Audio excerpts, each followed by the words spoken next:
Hello everybody, this is Nathan Bryan, and this is my 12th update of the Darugodoris. Today I worked on a couple of things. First of all, I needed to start with organization of the pole vectors.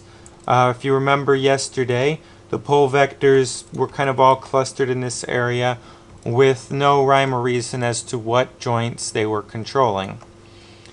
Today, I have added these little curves that go from the manipulator to the joints that they are controlling.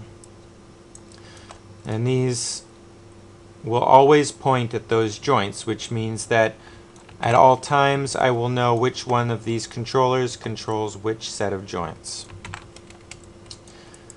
Once I had that cleaned up, I started working on the wings.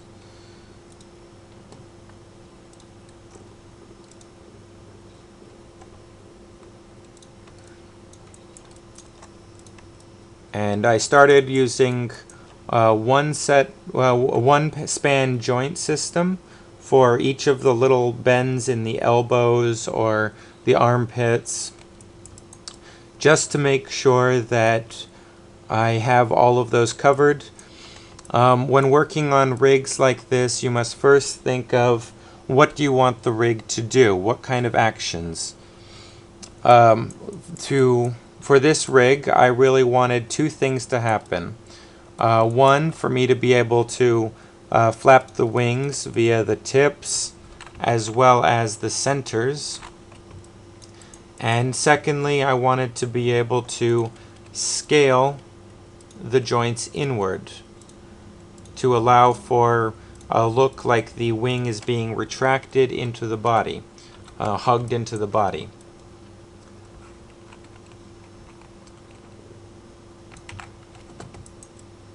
So I made sure I got that general idea happening in each one of these little wing areas. The one in the front here, the one in the back, and the two between the fingers.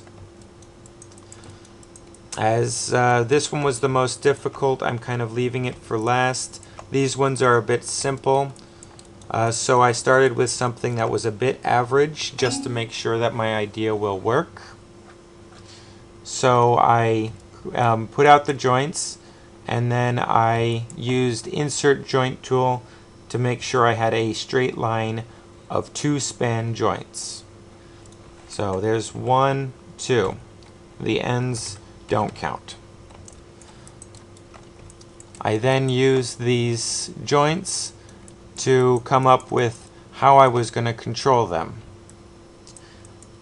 I decided to go with the ribbon spine as they seem to have the most flexibility to them. I've used them in many cases.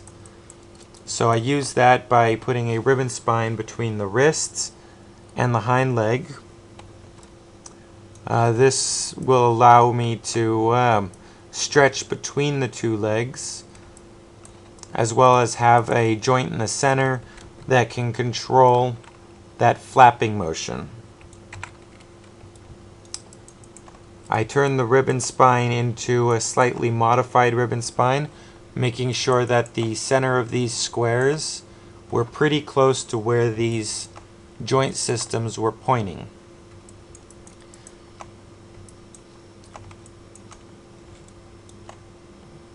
I then began working on these again by adding IK splines to them.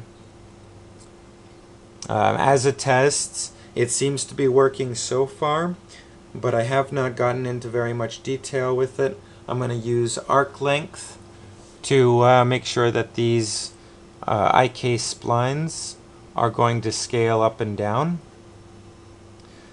so that whenever I open up the leg, or whenever I open up the legs and there's some scaling happening, I can make sure that these joints will be scaling to fit within that area.